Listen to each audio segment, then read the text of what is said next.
NEET परीक्षा में अव्यवस्था से जूझे छात्रों को नहीं मिलेगा दोबारा मौका। हाईकोर्ट का फैसला। आगामी परीक्षा के लिए कलेक्टरों को दिए निर्देश।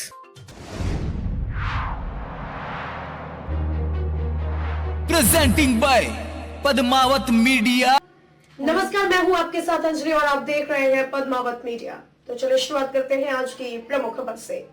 4 मई को आयोजित नीट परीक्षा के दौरान इंदौर और उज्जैन के कई परीक्षा केंद्रों पर आई आंधी तूफान और बारिश के चलते 75 से अधिक छात्र परीक्षा देने में असमर्थ रहे थे।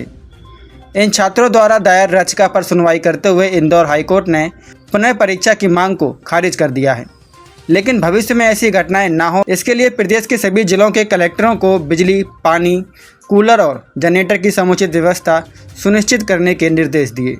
दरअसल नेशनल टेस्टिंग एजेंसी (NTA) द्वारा इस वर्ष 4 मई को नीट परीक्षा आयोजित की गई थी।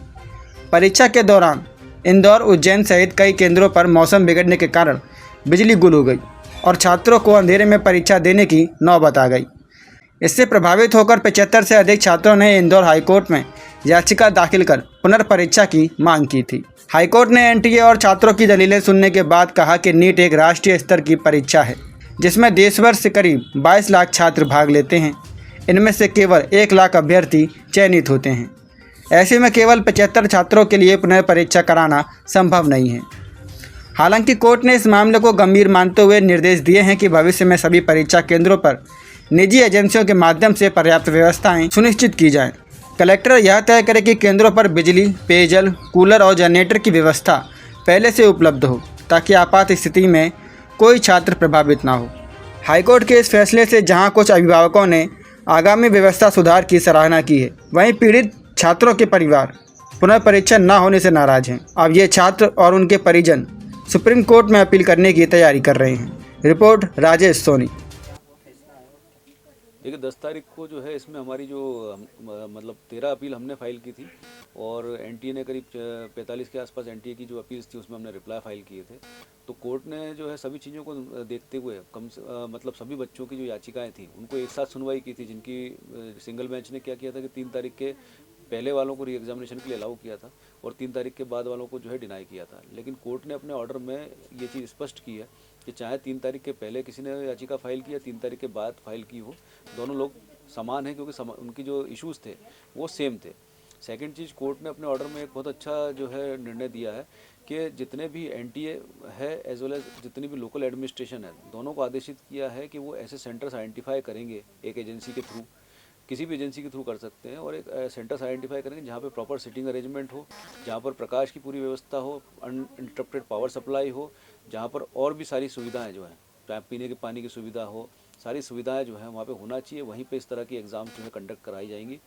तो ये एक बहुत अच्छा कदम जो है, एक बहुत अच्छा जो है डायरेक्शन कोर्ट ने जो है इस याचिका पे दिया है। और कोर्ट ने जो है 3 तारीख वालों को और उनको भी समान रूप से जो है वो कंसिडर किया है। हाँ, री एग्ज़ामिनेशन के लिए जो है कोर्ट ने जो है अलाउ नहीं किया है।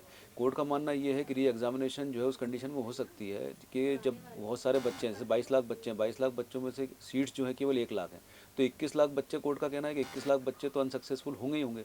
तो अब ये इस बात की क्या गारंटी है कि ये बच्चों को, अगर इन बच्चों को जो याचिका करता है वर्तमान में 75, अगर इनको अगर मौका दिया जाता है तो ये जो है एग्ज़ाम जो है पास कर लेंगे। तो इस बात से हम संतुष्ट नहीं हैं और इसके लिए हम जो है सुप्रीम कोर्ट जाएंगे कि कोर्ट ये चीज़ एडमिट कर रही है कि बच्चों ने प्रॉब्लम फेस की, बच्चों के साथ परेशानी आई, लेकिन कोर्ट इस बात की बात करती है कि गारंटी तो किसी भी चीज़ की नहीं होती है, लेकिन बच्चों की जो 2 महीने से जो बच्चे वेट कर रहे हैं और जो री एग्जामिनेशन चाहते हैं, ना वो ग्रेस मार्क्स मांग रहे हैं आपसे, ना कोई कंपनसेशन मांग रहे हैं आपसे, वो चाह रहे हैं री एग्जामिनेशन हो, तो उनकी री एग्जामिनेशन कराई जानी चाहिए। इस जो है इस माननीय न्यायालय के इस जो बिंदु है, इस बिंदु पर जो है हम सुप्रीम कोर्ट जाएंगे और माननीय न्यायालय से, सुप्रीम कोर्ट से जो है हम निवेदन करेंगे कि इनकी री एग्जामिनेशन करवाई जाए।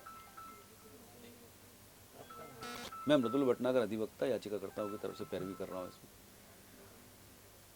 हाँ, मेरी बिटिया ने नीट एग्ज़ाम दिया था, उसी के बाबत आज हाई कोर्ट का ऑर्डर आने वाला था। जो कोर्ट ने माना है कि बच्चों को दिक्कत हुई है, परंतु उन्होंने री नीट के एग्ज़ाम के हमारे आवेदन को अस्वीकार किया है।